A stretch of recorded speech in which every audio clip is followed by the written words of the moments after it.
નમસ્કાર, BBN news ચેનલમાં આપનું સ્વાગત છે। હું છું કવિતા પંચાલ ને હવે જોઈએ આજના સમાચાર।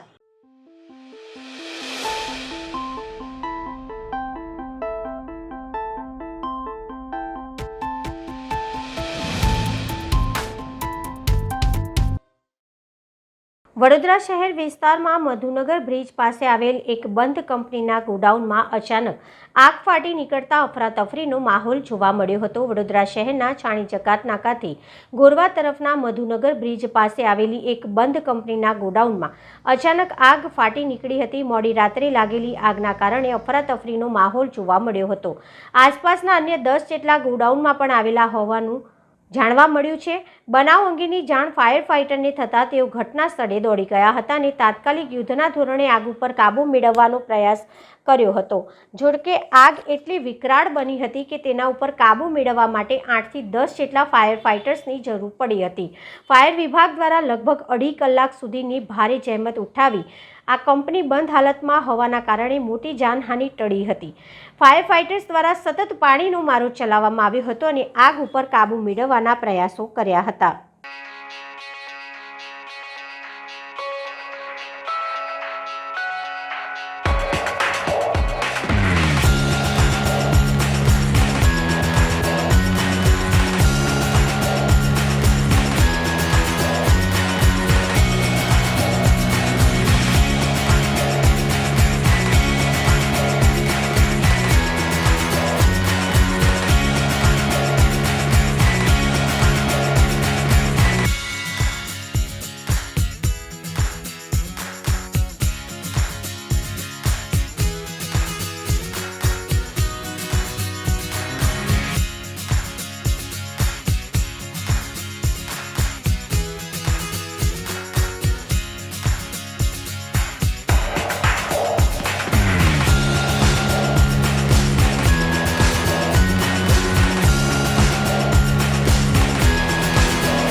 બાજવા ગ્રામ્ય પંચાયતમાં કામ કરતા તલાટીની નિષ્કાળજી। હાલ બાજવા ગ્રામ્ય પંચાયતમાં કામ કરતા તલાટી વિકાસ યાદવ અને અનિશા બાનુજી શેખ તેઓ તલાટી પોસ્ટ પર કામ કરી રહ્યા છે, પરંતુ તેઓની કામની બાબતમાં નિષ્કાળજી દેખાઈ આવી છે।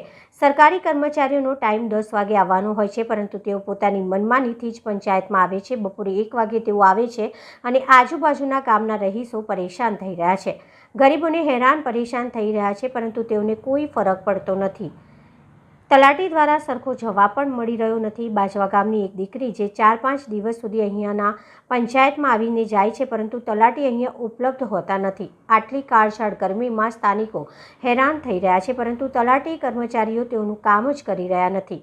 ખાલી શિક્ષણ બાબતે દીકરીને 4-5 દિવસ સુધી ધક્કા ખવડાવે છે અને તલાટી અધિકારીઓ દ્વારા ધમકી આપવામાં આવે છે કે ઘર વેરો પહેલા ભરો, નહીં તો જાતિના દાખલા પર સહી સિક્કા કરી આપીએ નહીં। આવી જ નિષ્કાળજી અહીંયા તલાટી કર્મચારીઓ દ્વારા દેખાઈ આવે છે। હું 3 દિવસથી તલાટીની ઓફિસે ધક્કા ખાઈ રહી છું। મારે જાતિનો દાખલો કરાવવાનો છે। હું નર્મદા ભવન પણ ગઈ હતી, અમે સ્ટેમ્પ બધું કરાવી લીધું, એ કમ્પ્લીટ છે। ત્યાંથી અમને દાખલો કાઢી નહીં આપતા, એવું કહે છે કે તલાટીની સહી સિક્કા કરાવી લાવો તો જ તમને દાખલો કાઢી આપવામાં આવશે। પણ તલાટીએ હું 3 દિવસથી ધક્કા ખાઉં છું, તાપમાં ખાધા પીધા વગરની તલાટી મને સહી સિક્કા નહીં કરી આપતા। અહીંયા આવું છું તો એ લોકો હોતા જ નથી અને બીજા જે સર મેડમો છે એ લોકો એવું કહે છે મને કે સાંજે આવજો, સવારે આવજો, કાલે આવજો, અને ઘરવેરો નહીં હોય ને તો મેડમ સાઈન નહીં કરી આપે એવું જ કહે છે મોટા ભાગે। તો જે રીતે તલાટી કર્મચારીની નિષ્કાળજી છે, તો તમે શું કહેવા માંગશો? અમને તાપમાં ધક્કા ના ખવડાવે અને અમારું કામ કરી આપે। એટલું જ. અમને તો અત્યારે તો એવું કહે છે કે હવે મીડિયાવાળા અહીંયા આવી ગયા છે, એ અમારી નજરમાં નહીં આવે ને તમે જ આવશો. એટલે મેં બી એવું કીધું કે બેન તમે હવે અમારું કામ નહીં કરી આપો, બીજું તો શું. આ મારી બેબી છે 3-4 દિવસથી ધક્કા ખાય છે પણ સહી કરી આપતા નથી કે ઘરવેરો પહેલા ભરો તો જ સહી સિક્કા કરવામાં આવશે. હવે જાતિનો દાખલો કઢાવો છે તો અમે વારંવાર ધક્કા ખાઈએ છીએ. તાપમાં આ છોકરી ભૂખી તરસી આવે છે અને રોજ ધક્કા ખવડાવે, ટાઈમ ઉપર હાજર હોતા નથી. કેટલા દિવસથી તમે અહીંયા આવી રહ્યા છો? અમે શનિવારે 1 વાગ્યાનું ફોર્મ આપેલું છે અહીંયા, તો પેલા તલાટી મેડમ કહે છે મારી જોડે તો આવ્યું જ નથી હજુ સુધી. અને પેલા બેનને મેડમને આપીને ગયા હતા, એ લોકો કહે છે કે ઘરવેરા વગર તો એ લોકો સહી નહીં કરી આપે એવું. ક્યાંથી આવો છો તમે? અમે અહીંયા વલ્લાજીની 40-56 રોડ ઉપર રહીએ છીએ. આશરે અહીંયાથી કિલોમીટર દૂર હશે? 1.5 કિલોમીટર 3 કિલોમીટર હશે, 1.5-2 કિલોમીટર. બાજવા ગામ પંચાયતની અંદર તલાટી 2 છે અમારા, વિકાસભાઈ અને અનિશાબેન. સમયસર હાજર રહેતા નથી અને ઘણા સમયથી અમને ફરિયાદ મળી છે કે તલાટી ટાઈમ પર આવતા નથી. આજ રોજ અમે લોકોએ, હું ન્યાય સમિતિનો ચેરમેન છું, મેં બેનને ફોન કર્યો. બેને એવું કીધું કે હું બેંકના કામમાંથી બહાર છું, બીજા ભાઈએ રજા ઉપર છે એવું કીધું બેને. હાલ આ દીકરી જે તમે ઇન્ટરવ્યૂ લીધું, એ દીકરી છેલ્લા 3 દિવસથી ધક્કા ખાય છે. એને કોલેજમાં એડમિશન લેવાનું છે, જાતિનો દાખલો કઢાવવાનો છે, પંચાયતને કશું નથી કરવાનું, ખાલી એક સહી સિક્કો કરી આપવાનો છે. એની માટે છેલ્લા 3 દિવસથી ધક્કા ખવડાવે છે અને અહીંથી એવું કહેવામાં આવે છે કે તમે વેરો ભરશો તો તમને સહી સિક્કો કરી આપવામાં આવશે. બાજવા ગામની અંદર 50-50 હજાર રૂપિયા વેરો બાકી છે. તમારામાં તાકાત હોય તો ઘરને સીલ માર દો ને જઈને. ગરીબ માણસોને શા માટે હેરાન કરો છો? ગરીબ માણસને હેરાન કરશે તો બાજવા પંચાયતના કોઈ પણ સભ્ય અમે ચલાવી નહીં લઈએ. બાજવા પંચાયતની અંદર ગરીબો માટેની સેવા કેન્દ્ર છે, ગરીબોને હેરાન કરશો તો અમે નહીં ચલાવી લેવામાં આવે. આજ રોજ ટીડીઓ અને ડીડીઓને અમે ફોન કરી અને અમારી સમસ્યાની જણાવી કે તલાટી સમયસર આવતા નથી. તો ટીડીઓ એવું કીધું કે અમને 10-10:30નો ટાઈમ છે. પણ મેં છેલ્લા 1 વર્ષથી જોઉં છું બેન કે પેલા ભાઈ વિકાસભાઈ 10 વાગે ક્યારેય આવ્યા નથી. કોઈને કોઈ બહાનું હોય, જિલ્લામાં છું, તાલુકામાં છું, બેંકમાં છું, તો આ શું છે? ક્યાંય ને ક્યાંક સરકારી કર્મચારીઓની ક્યાંક ને ક્યાંક બેદરકારી જોવા મળે છે. અને નાનામાં નાના ગરીબ માણસો વેરા માટે, શૈક્ષણિક માટે જે હેરાન કરે છે, તમે જોઈ શકો છો કે સરકાર આજે શિક્ષણ પાછળ બેટી પઢાઓ બેટી બચાવો, અને આ સરકારી બાબો શું કહે છે? વેરો લાવો તો સહી સિક્કા કરી આપે. ટેમ્પરેચર જુઓ 43-44 ડિગ્રી છે, દીકરી 1.5 કિલોમીટરથી ચાલીને આવે છે, કંઈક થઈ જશે તો જવાબદારી કોની? પેલા ભાઈ એક વિકાસભાઈ છે, એ ક્યારે પણ મારો ફોન ઉઠાવતા નથી, કોઈ દિવસે જવાબ આપતા નથી. એમનો એટીટ્યુડ તમે જોયો ને, કેવો એટીટ્યુડ છે? આ તલાટીનો એટીટ્યુડ છે. એ સરકારી કર્મચારી છે, જનતાની સેવા કરવા માટે છે, એટીટ્યુડ માટે નથી. બેનનું કેવું એવું છે કે હું શનિવારે હાજર હતી, દીકરીનું એવું કરે છે કે શનિવારે કોઈ તલાટી હાજર નથી. તો સાચું કોણ? આ દીકરી જૂઠું નથી બોલતી, દીકરીને હું ઓળખું છું. જ્યારે આજે એ નિરાશ થઈ ગઈ, એના પપ્પાનો ફોન આવ્યો કે મારી દીકરીને નથી ભણાવી, હું ફાડીને ફેંકી દઈશ કાગળિયા, ત્યારે હું ચાલુ નોકરી છોડીને હું આવ્યો છું કે મારી દીકરી, મારા ગામની દીકરી ભણવા માટે કેમ આટલા ધક્કા ખાય છે. ત્યારે એમને શરમ પણ નથી આવતી. ક્યાંક ને ક્યાંક આવા તલાટીઓને દખલ કરવા જોઈએ અને તલાટીને ટીડીઓ અને ટીડીઓ દ્વારા એક્શન લેવી જોઈએ અને તાત્કાલિક ધોરણે આમને કાઢી મૂકવા જોઈએ. અને સરકારે આવી કચેરીઓમાં ધ્યાન આપવું જોઈએ કે સમયસર કર્મચારીઓ કેમ નથી આવતા. એમના નીચે દબાયેલા કર્મચારીઓને દબાઈ રાખે છે. એવું કહેવામાં આવે છે કે આવા ફાલતુ કાગળિયા લઈને મારી પાસે નહીં આવવાનું વેરા વગર. અમારી સામાન્ય સભામાં વાત થયેલી છે શૈક્ષણિક અંગે, તમારે કોઈ પણ દાખલો રોકવામાં નહીં, છતાં પણ અમારા સામાન્ય સભાનો આ લોકો માન્ય નથી રાખતા. તલાટાની દાદાગીરી તમે પણ જોઈ, લાઈવ ન્યૂઝમાં પણ જોઈ કેટલી દાદાગીરી છે. એક તદ્દન જૂઠું બોલે છે. તાત્કાલિક ધોરણે ટીડીઓએ નોટિસ આપી, દોડીને આવી ગયા, વિમાન લઈને આવ્યા, ભગવાન આવી ગયા એમને કહેવા માટે. એટલે ક્યાંક ને ક્યાંક ઘરે બેસી રહ્યા હતા. એક ભાઈ રજા ઉપર હતા, એક બેંકના કામે, હું નથી જાણતો શું કામે હશે. 10 વાગ્યાનો ટાઈમ છે, 1 વાગે નોકરી પર આવે છે, મફતનો પગાર લે છે.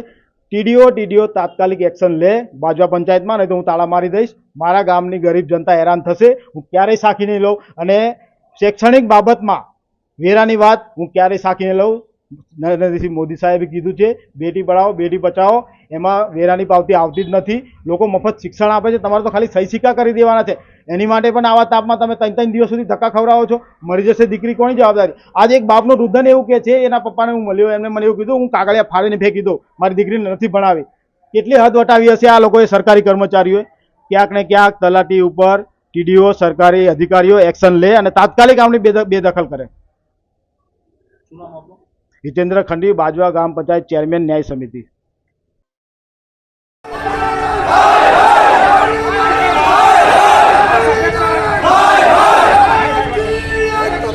આદિવાસી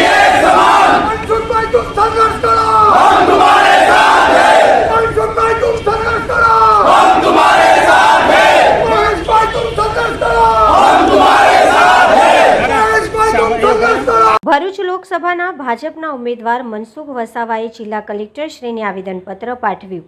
એક ન્યૂઝ ચેનલના ચૂંટણી વિશ્લેષણ ડિબેટમાં ભરૂચના જાણીતા પત્રકાર નરેશભાઈ ઠક્કર દ્વારા આદિવાસી સમાજ દારૂ પીવે છે અને પીવડાવે છે તેમ તેઓએ કાંદો અને રોટલો ખાય છે તેવી વાતને જાણીને તેમને આદિવાસી સમાજનું અપમાન કર્યું છે, જેના પગલે મનસુખભાઈ વસાવા તેમજ મહેશભાઈ વસાવા દ્વારા જિલ્લા કલેક્ટર તુષાર સુમેરાએ એક આવેદનપત્ર પાઠવવામાં આવ્યું.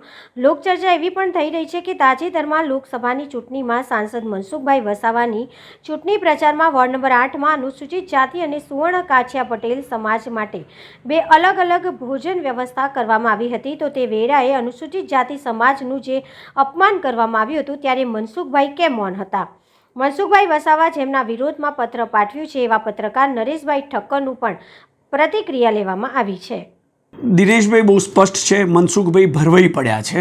જે તું મેં એને વાદ વિવાદની અંદર એમણે જે આક્ષેપો પ્રતિ આક્ષેપો કર્યા એમાં એક કોમેન્ટમાં આપણે જે કંઈ કીધું તો એમણે એમાંથી પણ ફાયદો ઉઠાવવાની અને તે પણ એમના સમાજને ઉશ્કેરવીને ફાયદો ઉઠાવવાની કોશિશ કરી છે. આજે જે બોલ્યું છે એમાં એમણે કોઈ ક્લિપ બરોબર સાંભળી નથી, ઓરિજિનલ ક્લિપ નથી સાંભળી. જે ભારતીય જનતા પાર્ટી દ્વારા મૂકવામાં આવી છે એ ટ્વિટર પર એ પણ એડિટેડ છે. એના માટે બી અમે કાર્યવાહી કરવાના છે. પણ આ મનસુખભાઈને મારે એવું પૂછવું છે કે હવે તમને આદિવાસીની ચિંતા થઈ, દારૂની ચિંતા થઈ, તમે આદિવાસી સમાજમાં આટલા વર્ષોથી ફરો છો તો શું કર્યું? અરે છોડો, વોર્ડ નંબર 8 ભરૂચની અંદર આ આદિવાસીઓ સાથે ક્યાંય અનુસૂચિત જાતિના માણસો સાથે અન્યાય થયો તે પણ તમારી ચૂંટણી દરમિયાન વોર્ડ નંબર 8ની અંદર ભારતીય જનતા પાર્ટીના જ એમને જ્યારે જમવાનું આમંત્રણ કરવામાં આવ્યું તો કેટલાકને કાછિયા પટેલની વાડીમાં જમવા બોલાવ્યા અને આદિવાસી અને અનુસૂચિત જાતિના માણસોને પાંજરાપોળમાં બોલાવ્યા. મનસુખભાઈ તમે ત્યારે ક્યાં હતા? ત્યારે તમને આદિવાસીની ચિંતા ના થઈ, એમના અપમાનની ચિંતા ના થઈ અને આજે મીડિયાને દબાવવા માટે તમે ખોટી રીતે એ વાતને એક્સપોઝ કરીને અને તે પણ સત્યથી દૂર જઈને તમે કોઈને દબાવવા ધમકાવવા માગો છો. અમે તો જે છે તે છે અને તમારી સાથે જ્યારથી મનસુખભાઈ વસાવા ચૂંટાયા છે ત્યાર પહેલાંથી મીડિયામાં અમે એમની સાથે રહ્યા છે. પણ એમનો અહંકાર, એમની જીદ અને આ બી દિનેશભાઈ એમનું પોતાનું એફબીનું ડ્રાફ્ટ કરેલી મેટર નથી, ફસાઈ ગયા છે. પણ હવે ઇજ્જત તો બચાવવી પડે અને એટલે આજે કેટલા માણસ આવ્યા? આજે 25 વર્ષ અને આદિવાસી સમાજ 5.5 લાખ આદિવાસી મતો. મનસુખભાઈ તમારી જોડે આદિવાસીઓ કેટલા છે? તમારી વિરુદ્ધમાં છે તે કેટલા છે અને કેમ છે? આત્મસંશોધન કરો, આત્માને પૂછો. એટલે આ બધું હવે ઇસ્યુ બનાવીને ચલાવવામાં આવી રહ્યું છે. બાકી મનસુખલાલના હૃદયમાં જો ખરેખર આદિવાસી કોમ કે અનુસૂચિત જાતિ કે એવું વસ્તુ હોય તો આ વોર્ડ નંબર 8ના મુદ્દા પર એમણે ઉહાપો કર્યો હતો અને જે જવાબદાર છે એમને ઘેર બેસાડી દીધો હતો, પણ એ નહીં કરી શકે. સૌપ્રથમ તો આજના આ પ્રસંગે જે પત્રકાર મિત્રો અમારી વચ્ચે આવ્યા છે એ માટે આપ સૌનો હું ખૂબ ખૂબ આભાર માનું છું અને આપનો ઋણી પણ છું. અને અગાઉ પણ કોઈ મારા સૌ બચાવ કે સમર્થન માટેની વાત નથી, દિલની હું વાત કહું છું. અગાઉ પણ મેં આપ સૌની વચ્ચે વાત કરી હતી કે મારું જે પણ ડેવલપમેન્ટ છે, રાજકીય રીતના મારી પ્રગતિ છે, એમાં પત્રકાર મિત્રોનો ખૂબ મોટો સહયોગ રહ્યો છે. એ વાત મેં કહી છે. દિલ્હીમાં પણ મારા નિવાસ સ્થાને 20 વર્ષ સુધી મીડિયા સેન્ટર ચાલ્યું છે. એટલે મારું જે કંઈક ડેવલપમેન્ટ છે એમાં પત્રકાર મિત્રોનો ખૂબ મોટો રોલ રહેલો છે. આવનારા દિવસોમાં અને આપના સહયોગની મારી જરૂર છે. પણ જ્યારે ક્યાંક આદિવાસી સમાજ પર કોઈ પ્રહાર કરે, આદિવાસી સમાજ માટે કોઈ ઘસાતું બોલે તો તેવા સંજોગોમાં એક આદિવાસી આગેવાન તરીકે અમારાથી ચૂપ ના રહેવાય. એમાં મનસુખ વસાવા હોય કે મહેશભાઈ વસાવા કે સંતુભાઈ વસાવા કે બીજા કોઈ પણ હોય, અન્ય સમાજમાં પણ આપણે જોઈએ છે. રજપૂત સમાજનો દાખલો જોયો. રજપૂત સમાજે એક નેતાજીના એક જ નિવેદનના કારણે આખા ગુજરાતના આખા દેશને હલાવી મૂક્યું અને ચૂંટણીઓનો પણ બહિષ્કાર કર્યો અને ચૂંટણીઓમાં પણ કેટલું બધું વિરોધ પ્રદર્શન કર્યું અને કેટલી બધી શક્તિ પ્રદર્શન કરી. એ રીતના ગઈકાલે કોળી સમાજ માટે ઉત્તર ગુજરાતમાં કોઈ ધાર્મિક કાર્યક્રમમાં કોઈ સંતથી ઘસાતું બોલાયું તો એના માટે પણ કોળી સમાજ આખો કાર્યક્રમો રદ કરાયા. તો આદિવાસી સમાજના માટે પણ અમે બધા લોકોને અપીલ કરી અને નરેશભાઈ જે બોલ્યા કે ચૂંટણી વિશ્લેષણમાં એમાં બહુ એવું સ્પષ્ટ બોલ્યા છે કે આદિવાસીઓના સાંજ પડે ને દારૂ વગર ચાલતું નથી. પીતા હશે અને પીવડાવતા હશે. જેમ રોટલો અને કાંદો ખાય એવી રીતે આ હશે. એટલે આની સાથે સાથે આ હાસ્યા, એમનું જે હાસ્ય તમે જોજો, આ ચર્ચાની સાથે સાથે જે હસાય છે મીડિયાના જે એન્કર બેન છે એની સાથે, તો તમે જોજો ઘણી વખત માણસ ભલે બોલે નહીં પણ એના જે ચહેરા પરથી પણ ઘણું બધું એ કહી શકતો હોય છે, તો એના હાસ્યથી પણ ઘણું બધું કહી શકતો હશે, તો અને મૌનથી પણ ઘણો બધો મેસેજ આપી શકે છે. તો આ જે નરેશભાઈનો જે હાસ્ય જે હશે એને ઘણા બધા આદિવાસી સમાજના આગેવાનોએ જોયું છે અને અમને ફોન કર્યા. મને કીધું, મહેશભાઈને કીધું, ઘણા બધા લોકોને કીધું, આને આદિવાસી સમાજે તમે રાજકારણથી ઉપર ઉઠીને આનો તમે વિરોધ કરો. નહીં તો આજે નરેશભાઈ બોલ્યા, કાલે બીજો બોલશે. ભૂતકાળમાં પણ આદિવાસી સમાજ માટે આવું કોઈ ને કોઈ બોલતા રહ્યા છે. પણ એનો મતલબ એવું નથી કે આદિવાસી સમાજ સાવ નમાલો સમાજ છે, એનો કોઈ ધણી નથી. આદિવાસી સમાજ પણ રાષ્ટ્રના વિકાસમાં, ગુજરાતના વિકાસમાં એટલો મોટો સિંહ ફાળો છે. દેશની આઝાદી પછી આદિવાસી સમાજનો પણ ખૂબ સારો એવો વિકાસ થયો છે. અલગ અલગ ક્ષેત્રોમાં વિકાસ થયો છે. સરકારી નોકરીઓ કરે છે, કોઈ રોજગાર ધંધા કરે છે, શહેરોમાં પણ એ સારું જીવન જીવે છે.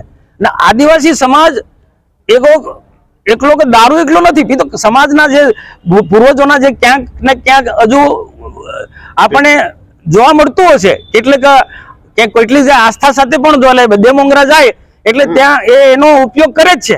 પણ એવું નથી કે આદિવાસી સમાજ દારૂડિયો છે અને સાંજ પડે એને દારૂ જ જોઈએ. તો આ જે પ્રકારની જે માનસિકતા છે એનો અમને વાંધો છે.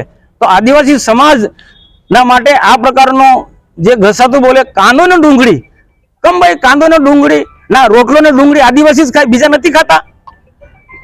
આ આદિવાસી સમાજનું કેટલું બધું અપમાન કરો છો તમે લોકો. ગરીબ સમાજ, બધા જ ગરીબ સમાજ માટે ડુંગળી કસ્તુરી સમાન છે. ટોટલી ગરીબ સમાજ માટે ડુંગળી એ કાંદો એ કસ્તુરી સમાન છે. તો તમે સમગ્ર ગરીબ સમાજનું અપમાન કરો છો. અને એવું નથી કે આદિવાસી સમાજ એકલો કાંદો ને રોટલો જ ખાય છે કે સાંજ પડીને દારૂ પીએ. અરે આદિવાસી સમાજમાં પણ કોઈ અલગ અલગ સંપ્રદાયમાં, કોઈ સ્વામિનારાયણ સંપ્રદાય, કોઈ કબીર સંપ્રદાયમાં, કોઈ સતકેવલમાં છે, કોઈ ભાતુજી સંપ્રદાયમાં, અલગ અલગ સંપ્રદાયની અંદર કોઈ ભગવાન બુદ્ધને માનનારા લોકો છે. બધાની અલગ અલગ જેની આસ્થા છે તે પ્રકારે આદિવાસી સમાજ આધ્યાત્મિક રીતના માર્ગે વળ્યો છે. ના, આજે તમને કહું, શહેરો કરતા ગામડામાં જાઓ, રેગ્યુલર ભજન મંડળો જોવા મળે છે, તમને સત્સંગો થાય છે આદિવાસી વિસ્તારની અંદર. એટલે આદિવાસી સમાજ આર્થિક રીતે તો ખરો જ, પરંતુ વૈચારિક રીતે, આધ્યાત્મિક રીતે પણ આગળ વધી રહ્યો છે. અને કેટલાક કુરિવાજો અને અંધશ્રદ્ધા પણ આદિવાસી સમાજ ધીરે ધીરે આજે છોડી રહ્યો છે. તો તેવા લોકોને તમે આવી રીતના અપમાનિત કરો એ બરોબર યોગ્ય નહીં. વિશ્લેષણ કરો, પણ વિશ્લેષણની રીતના તટસ્થ અને ન્યાયપ્રિય વિશ્લેષણ કરો. તમે આખા સમાજને આ રીતના નિમ્ન કક્ષાનો શબ્દ પ્રયોગ કરો, એનો સખત અમે વિરોધ કર્યો છે. અને આજે આ કલેક્ટર સાહેબને આવેદનપત્ર આપવા જવાના છે અને એમની સામે કાનૂની કાયદેસરની કાર્યવાહી કરવી જોઈએ એ રીતના આવેદનપત્રમાં અમારી માંગ છે. અને જો અમને કોઈ ખબર છે કે નરેશભાઈ તાકાત લગાડી રહ્યા છે, નરેશભાઈ પાસે ખૂબ પૈસો છે, મોટા મોટા બિલ્ડરો એમના મને ખબર છે, હું બહુ સમજી વિચારીને બોલું છું. મોટા મોટા બિલ્ડરો છે એમની પાસે, ગમે એટલી મોટી તાકાત હશે. મને એ પણ ધમકી અપાવી કે હું પણ પાર્ટીનો કાર્યકર્તા છે. તો મેં કીધું એનો તું પ્રયોગ કર ભાઈ, પાર્ટીમાં જેટલી તાકાત હોય તેટલું તે પાર્ટીમાં તારી વાત કર, હું મારી વાત મૂકીશ. ભલે પાર્ટીનો વ્યક્તિ હશે ને, હું માનું છું ભારતીય જનતા પાર્ટીનો કાર્યકર્તા છે, પણ ભારતીય જનતા પાર્ટીનો કાર્યકર્તા એટલે ગમે તે સમાજ માટે કે કોઈ ગરીબ સમાજ માટે આટલું ઘસાતું બોલે એ યોગ્ય છે? કોઈ સંજોગોમાં ના ચલવી લેવાય. એના માટે આજે અમારે એમને આવેદનપત્ર કલેક્ટરને એમના વિરુદ્ધમાં આપવા જઈએ છે. કલેક્ટર સાહેબ, આમાં અમારી એક જ માંગણી કે આ જે શબ્દ એમાં બહુ ક્લિયર છે, વિડીયો પણ છે અને ટૂંકમાં લખ્યું છે કે આમને જે બોલ્યા છે એમની સામે કાનૂની પગલાં લેવા જોઈએ. ડભોઈ તાલુકાના શમશેરપુરા ગામે ઘાસચારો ભરેલી આઈસરમાં આગ લાગવાની ઘટના બનવા પામી. ઘાસચારાની તૈયાર કરેલી ઘાસડીઓ આઈસર ટેમ્પામાં હતી ભરેલી. તે દરમિયાન નજીકમાંથી પસાર થતા વીજ વાયરના તણખાના કારણે ઘાસચારામાં આગ લાગી.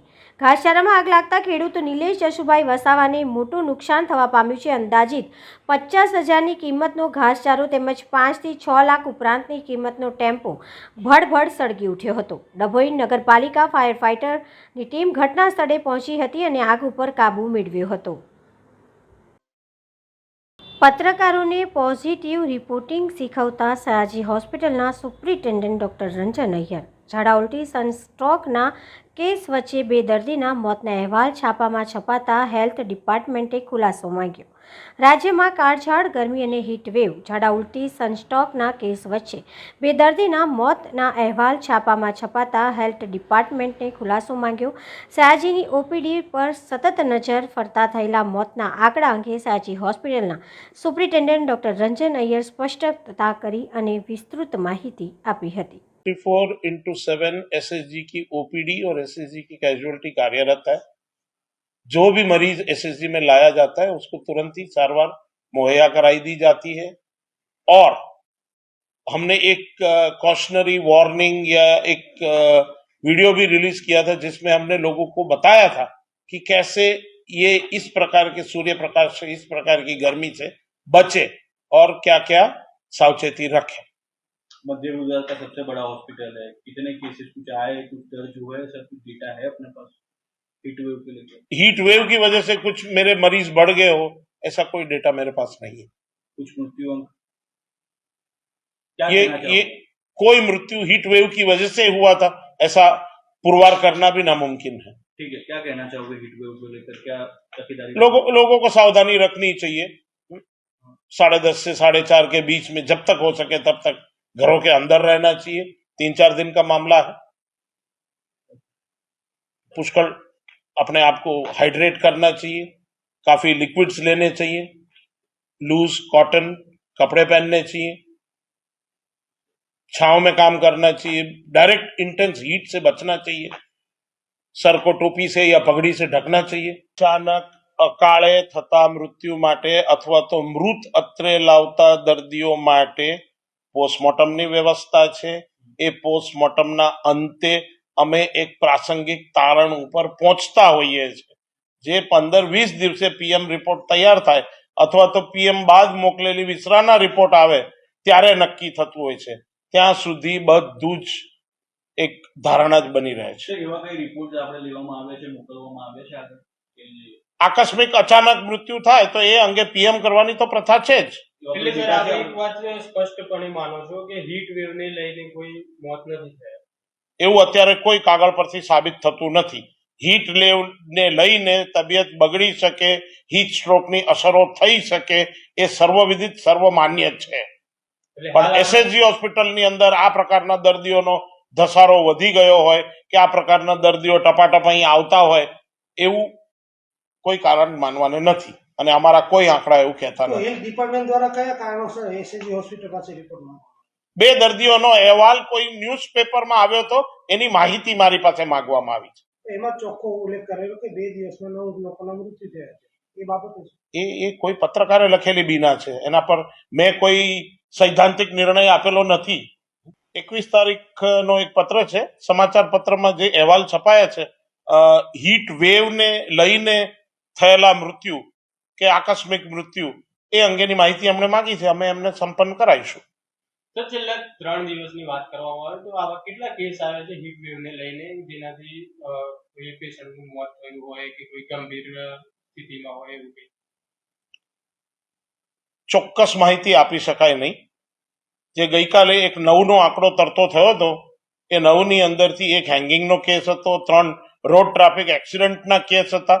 એટલે એસએસજી હોસ્પિટલની અંદર અંજાન કારણોસર સડનલી કોઈ બેભાન થઈ જાય કે ચક્કર આવીને ઢળી પડે એવા કેસની અંદર હીટને કારણે કોઈ અસર થઈ છે કે નહીં એ એક ક્લિનિકલ વિષય છે. સારવારના અંતે જો ફિઝિશિયનને એવું લાગે તો જ એ વસ્તુ સાબિત થઈ શકે. ગભરામણને લઈને અને આ જે ગરમીને લઈને જે અત્યારે ઓપીડીમાં પેશન્ટ આવી રહ્યા છે તેને લઈને શું કહેશો? કેટલા કેસ આવી રહ્યા છે દિવસભર? અમે 2 દિવસથી કોન્સ્ટન્ટલી વોચ ઉપર છે. કઈ બહુ એવો સિગ્નિફિકન્ટ દર્દીઓની સંખ્યામાં વધારો નથી. સર એર ક્વોલિટી ઇન્જેક્શન લઈને જોખમી છે એવું હેલ્થ ડિપાર્ટમેન્ટ દ્વારા જણાવો એની જેની આડઅસર છે, શું આડઅસર હોય છે? એ મારો વિષય નથી.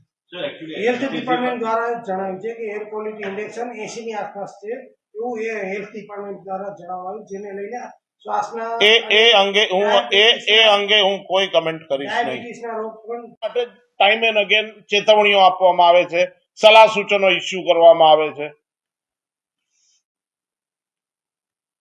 એ વિડીયો બનાવવાનો મારો આશય એ જ હતો કે ભાઈ લોકો સમજે. આ બધું ચાલી રહ્યું હતું એટલા માટે સર આપની બાઇટ જોઈતી હતી કે આવું ચોક્કસ એક કારણ આપણી સામે છે તો લોકો ગુમરાહ ના થાય, એમ લોકો એવું ના સમજે કે ભાઈ આ હીટ વેવ ના લીધે પણ ત્રણ દિવસથી જે રિપોર્ટિંગ થાય છે ને, હવે તમે એવું કહેશો કે અમારું નથી, ઇલેક્ટ્રોનિક મીડિયા નથી, એ પ્રિન્ટ મીડિયા છે, પણ રિપોર્ટિંગની ભાષામાં પણ એવો લોકોને ભડકાવવાનો આશય ના હોવો જોઈએ. સાવચેત રહેવાની જે આપણે વાત કરીએ ને એ અલગ છે, લોકોને બીવડાવવાની વાત અલગ છે. એટલા માટે જ આ બાઇટ કરવા આવ્યા સર અમે. આપણે લોકોને અસહ્ય ગરમીથી થતી જે કઈ બી આડઅસરો હોય, ખરાબ અસરો હોય, એનાથી અવગત કરાવવા જોઈએ. એનાથી બચવા માટેના પગલા આપણે શીખાડવા જોઈએ, નહીં કે આજે 2 ઢળી પડ્યા ને 9 ઢળી પડ્યા ને એવો આમ હાવ નહીં ઉભો કરવાનો. That is positive journalism. Chhota Udepur તાલુકાના દડી ગામમાં વન્ય પ્રાણી રીંછના હુમલાની ઘટના સામે આવી છે. એક બાળકી સહિત 3 લોકો ઉપર રીંછે હુમલો કર્યો. વહેલી સવારે સિંધી વીણવા ગયેલા 9 વર્ષીય સિમલા ગોવિંદ રાઠવાના કેડના ભાગે બચકા ભર્યા, ત્યારબાદ ઘર આંગણે દાંતણ કરતા આધેડ ચમાયડા રાઠવા ઉપર પણ હુમલો કરવામાં આવ્યો. ચમાયડા રાઠવા ઉપર હુમલો કર્યા બાદ રીંછ કૂવામાં ખાબક્યો હતો. વન વિભાગે કૂવામાંથી બહાર કાઢ્યા બાદ અન્ય એક વ્યક્તિ રેવજી નાયક ઉપર પણ હુમલો કરતા આંગળીઓમાં ઈજાઓ પહોંચી હતી. ત્રણેય ઈજાગ્રસ્તોને છોટાઉદેપુરની જનરલ હોસ્પિટલમાં સારવાર હેઠળ ખસેડવામાં આવ્યા છે. હુમલા બાદ નજીકની ઝાડીઓમાં ભરાઈ જતા વન વિભાગ વિસ્તારને કોર્ડન કર્યું હતું. રીંછને પાંજરે પૂરવા વન વિભાગે કવાયત હાથ ધરી છે. DCF સહિતના અધિકારીઓનો કાફલો ઘટના સ્થળે પહોંચી વધુની કાર્યવાહી હાથ ધરી છે.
તો આ હતા આજના સમાચાર. આવતીકાલે ફરી મળીશું આ ચેનલ પર આ સમય. ત્યાં સુધી સમગ્ર BBN ન્યૂઝ ચેનલની ટીમને રજા આપશો. નમસ્કાર.